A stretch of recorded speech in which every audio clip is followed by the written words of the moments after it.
Les está hablando la profesora María Judith Joya Rondano. A través de este video haremos un repaso de la clase de sistema endocrino humano.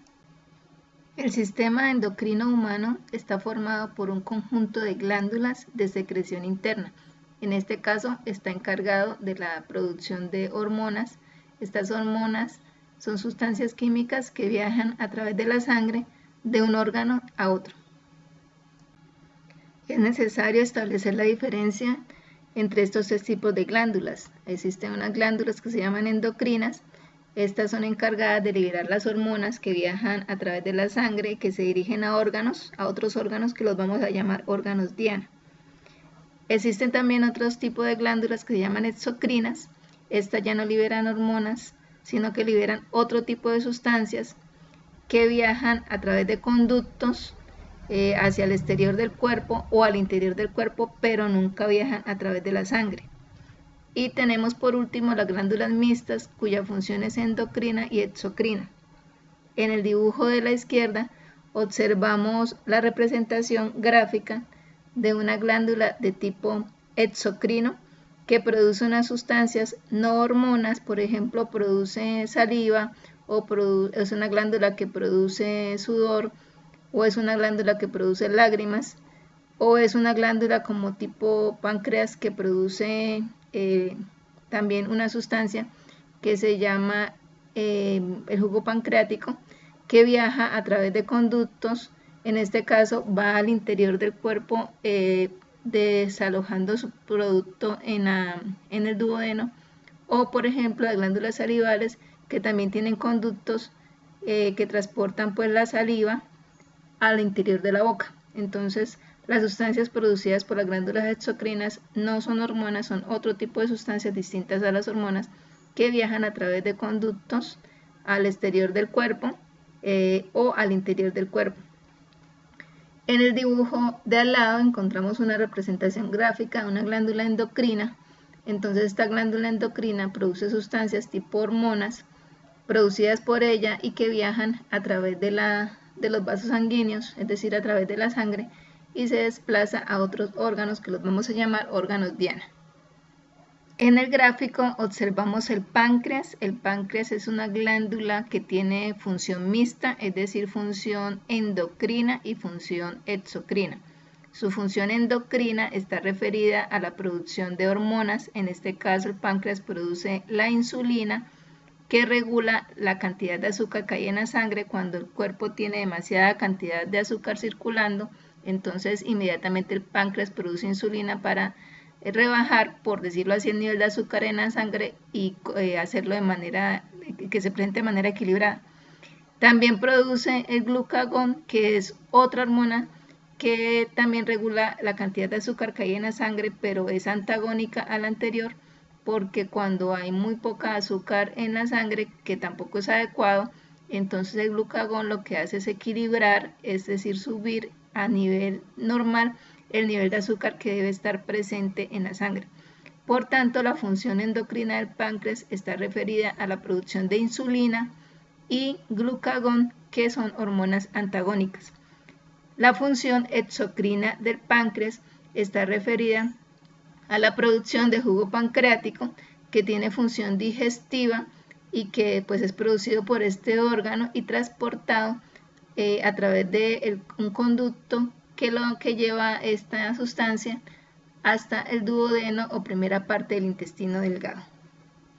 En la gráfica observamos varias características que permiten comparar el sistema nervioso con el sistema endocrino, ya que estos dos sistemas actúan de manera integrada para regular muchas funciones en el cuerpo. Entonces observamos tres columnas. La primera de características, la vía utilizada por el sistema nervioso son los nervios. En el sistema endocrino es la sangre. El sistema de transmisión del sistema nervioso son los impulsos nerviosos, y en el sistema endocrino son las hormonas. La velocidad de la respuesta en el sistema nervioso es rápida y la velocidad de la respuesta en el sistema endocrino es lenta. En cambio, la duración de la respuesta en el sistema nervioso es breve y la duración de la respuesta en el sistema endocrino es duradera. Las funciones que regula y y coordina cada sistema, pues son distintas y podemos observarlas en la misma tabla.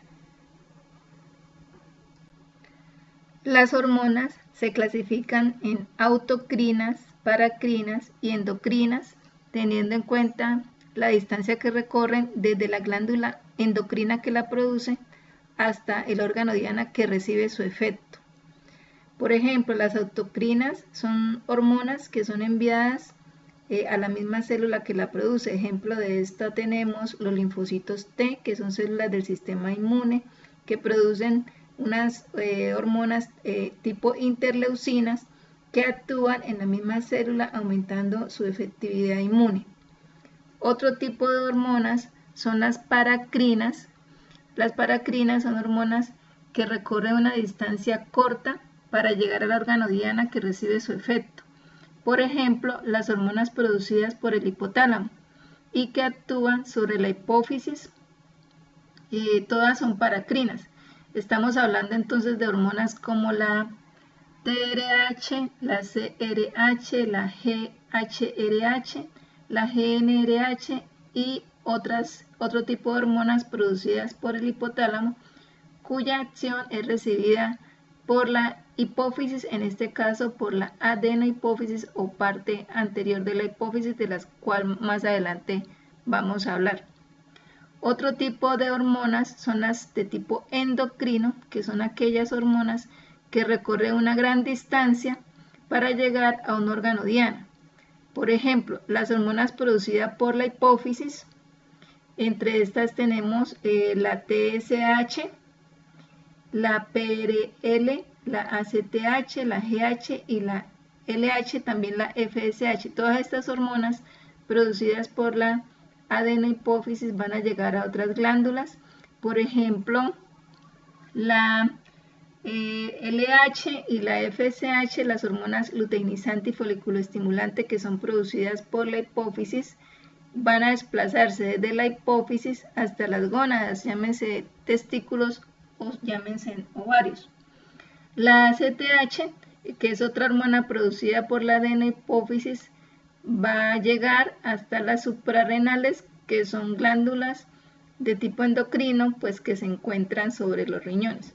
Entonces, la acción, el transporte de esta hormona, la distancia desde que se produce la hormona hasta que llega al órgano diana es un poco más amplia comparada con la de las paracrinas. En el gráfico se observan órganos del sistema endocrino. Por ejemplo, observamos el hipotálamo, que tiene función nerviosa y también tiene función endocrina. Su función endocrina está relacionada con la producción de gran cantidad de hormonas de tipo paracrina que viajan por la sangre hasta la hipófisis o pituitaria que encontramos allí mismo en el gráfico. La hipófisis o pituitaria está dividida en dos lóbulos, la adenohipófisis y la neurohipófisis, quienes a su vez producen distintos tipos de hormonas de tipo endocrino que viajan desde este órgano hasta otros como el timo, las glándulas suprarrenales o adrenales y las gónadas. También observamos en el gráfico la glándula pineal, que está situada en el cerebro y que produce una hormona que regula el sueño, de la cual hablaremos más adelante. Encontramos también en el gráfico la tiroides y la paratiroides, que están a nivel del cuello. Encontramos el timo, órgano con función inmune. Recordemos que es el sitio donde maduran los linfocitos T. Y también tiene como función la producción de la hormona llamada timosina, que esta es una hormona muy importante porque permite el crecimiento de las células del sistema inmunológico. Observamos en el gráfico además las glándulas adrenales, que deben su nombre porque producen entre otras la hormona adrenalina. También se le llaman a las glándulas adrenales glándulas suprarrenales porque están sobre el riñón. En el gráfico también encontramos el páncreas. Este órgano no está regulado por la hipófisis, él se regula teniendo en cuenta la cantidad de azúcar que está presente en la sangre. Por ejemplo, el páncreas, pues ya habíamos dicho antes que produce dos hormonas.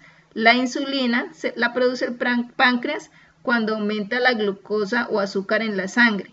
Y el glucagón lo produce cuando disminuye la cantidad de glucosa o azúcar en la sangre. En el gráfico, por último, encontramos las gónadas, en el caso de la mujer los ovarios, que producen hormonas como estrógenos y progesterona que regulan el ciclo menstrual, y los testículos, en el caso del hombre, que producen la testosterona. En este gráfico están localizadas 4 glándulas endocrinas. El hipotálamo produce hormonas de tipo paracrina, como ya lo había dicho antes. Estas hormonas viajan desde el hipotálamo hasta la adenohipófisis o parte anterior de la glándula pituitaria o hipófisis. El hipotálamo produce muchas hormonas, como las observamos en el gráfico. Por ejemplo, produce la hormona TRH, que viaja desde el hipotálamo hasta la pituitaria, haciendo que ésta a su vez produzca la TSH, que viaja pues desde la pituitaria hasta la tiroides, a su vez haciendo que la tiroides produzca 3 hormonas, que son la T3, la T4 y la calcitonina. Como se observa en el gráfico, nos podemos dar cuenta que la acción de una hormona sobre una glándula, y a su vez que esta glándula actúa en otra glándula a través de la hormona que ella produce. De igual forma tenemos aquí la hormona CRH producida por el hipotálamo, que estimula en la pituitaria o glándula hipófisis la producción de otra hormona, que es la PRL o prolactina, y la ACTH. La PRL o prolactina viaja desde la glándula pituitaria o adenohipófisis hasta las mamas, estimulando las mamas para que produzcan leche o para que crezcan. Y por otro lado, la ACTH pues es una hormona producida por la pituitaria, en este caso la adenohipófisis, y viaja pues de allí hasta las glándulas adrenales o suprarrenales, produciendo gran cantidad de hormonas como el cortisol, la aldosterona, los andrógenos, la adrenalina y la noradrenalina. Otro tipo de hormona producida por el hipotálamo es la GHRH. Esta estimula la producción de GH u hormona de crecimiento, que sale desde la hipófisis a todo el cuerpo.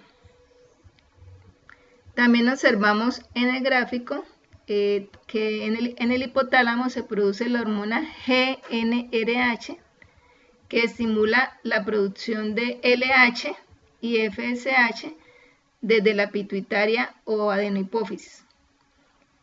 Por ejemplo, la LH, esta hormona producida por la adenohipófisis, que es la hormona luteinizante, estimula en el testículo la producción de testosterona, y en el ovario estimula la ovulación. Y la FSH, u hormona folículo estimulante, permite que en el ovario se dé la maduración del folículo y en el testículo se dé la formación de espermatozoides. También en el hipotálamo se producen hormonas que inhiben o impiden la producción de otras hormonas. Por ejemplo, está la hormona de crecimiento y la hormona prolactina. También en el gráfico observamos ya por otra parte la glándula pineal, que está situada en el cerebro, que produce la hormona melatonina, que hace posible se dé el sueño. Podríamos llamarla la hormona del sueño, para lo cual ella se produce cuando el cuerpo entiende que es de noche. Contraria a esta hormona, la antagónica a la melatonina, es el cortisol, que podríamos decir es la hormona de día, que nos incita a hacer actividades relacionadas con el día, y esta hormona pues es producida por las glándulas suprarrenales o adrenales. Podríamos decir que entonces la melatonina es la hormona de noche y el cortisol es la hormona de día. Además, en el gráfico observamos la tiroides, que produce 3 hormonas, la T3 o tiroxina, la T4 y la calcitonina. La calcitonina es bien importante porque ella facilita el depósito de calcio en los huesos, reduciendo el calcio en la sangre. En la tabla se observan las hormonas producidas por la adenohipófisis o lóbulo anterior de la hipófisis o pituitaria, los órganos en los cuales actúan u órganos dianas y su efecto o función en el cuerpo. Entre las hormonas producidas están la TSH, la ACTH, la GH, la LH, la FSH y la prolactina. De igual forma, en la tabla del lado derecho observamos las hormonas producidas por la neurohipófisis o lóbulo posterior de la hipófisis o pituitaria, el órgano en el cual actúan y su efecto. Entre estas hormonas encontramos la antidiurética y la oxitocina. En el gráfico observamos la paratiroides, la cual está formada por 4 estructuras que están señaladas con color amarillo. Produce la hormona PTH o paratormona, cuya función es liberar calcio de los huesos y facilitar su disposición en la sangre, para así ser absorbido por órganos como el intestino y el riñón. En este sentido, la función de la hormona paratormona es antagónica a la de la calcitonina producida por la tiroides. Las glándulas suprarrenales o adrenales están ubicadas sobre el riñón. Anatómicamente están divididas en 2 zonas, la corteza, que es la zona más externa, y la médula al interior, cada una de las cuales producen hormonas que regulan distintas funciones en el cuerpo. Y por último, como órgano endocrino, tenemos las gónadas. En el caso de la mujer, los ovarios. La función de los ovarios es producir óvulos, pues esta no es función endocrina, pero la función endocrina del ovario está relacionada con la producción de hormonas del tipo estrógenos y progesterona. Estas 2 hormonas regulan las funciones sexuales femeninas relacionadas con el ciclo menstrual y el embarazo, y las características sexuales secundarias que están relacionadas propiamente con la anatomía femenina, como son el aumento en el tamaño de las glándulas mamarias, el ensanchamiento de las caderas y el vello en la zona genital. En el gráfico de la izquierda se observa el sistema reproductor femenino. En el de la derecha hay una línea horizontal o eje X que va del día 1 al día 28, representando la duración de un ciclo menstrual. Entonces, el ciclo menstrual dura todo un mes. Por tanto, podríamos decir que las mujeres tenemos 12 ciclos menstruales. Sobre esta línea horizontal aparecen 3 fases que se dan durante el ciclo menstrual, que son la fase folicular o proceso de maduración del óvulo. El óvulo en formación está rodeado por unas pequeñas y en gran cantidad de células foliculares que lo cuidan y lo nutren. La siguiente fase es la ovulación, en donde el óvulo ya ha madurado y él se desprende de las pequeñas células foliculares que lo estaban rodeando. El óvulo entonces sale de las células foliculares, sale del ovario y se dirige hacia las trompas de falopio, en donde espera ser fecundado. Allí va a esperar por 3 días. La siguiente fase es la fase lútea, en la cual las células foliculares se van a transformar en una estructura llamada cuerpo lúteo o amarillo, que es el responsable de la producción de la hormona llamada progesterona, que comúnmente es conocida como la hormona del embarazo. Entonces, observemos cómo varía el nivel de progesterona durante el ciclo menstrual. Nos podemos dar cuenta que el pico más alto de la progesterona se alcanza en la fase lútea, porque durante la fase lútea es que se da la formación del cuerpo amarillo que va a producir esta hormona que se llama progesterona. Como había dicho antes, el ciclo menstrual dura todo un mes y tiene 3 fases: la fase folicular, la fase de ovulación o fase ovulatoria y la fase luteal. Observamos en el gráfico los picos más altos de las hormonas. Durante la ovulación se dan los picos más altos de las hormonas estrógeno, LH o luteinizante y FSH, o también llamada hormona foliculoestimulante. Y durante la fase lútea, el pico más alto que se da es el de la hormona progesterona. Recordemos que la FSH y LH son hormonas producidas por la adenohipófisis. En cambio, la progesterona y el estrógeno son hormonas producidas por los ovarios. Ciclo menstrual es diferente a flujo menstrual, que tan solo dura de 3 a 5 días. En el gráfico se presentan las 3 fases del ciclo menstrual: la interacción de las hormonas y la variación en la temperatura, evidenciándose una temperatura mayor durante la ovulación. Los testículos son las gónadas masculinas, producen la hormona testosterona, que influye en los caracteres sexuales secundarios del hombre, como lo son la aparición del vello facial y en la zona púbica, el aumento de la masa corporal y también el engrosamiento de la voz, y también incide en las funciones sexuales propias del hombre.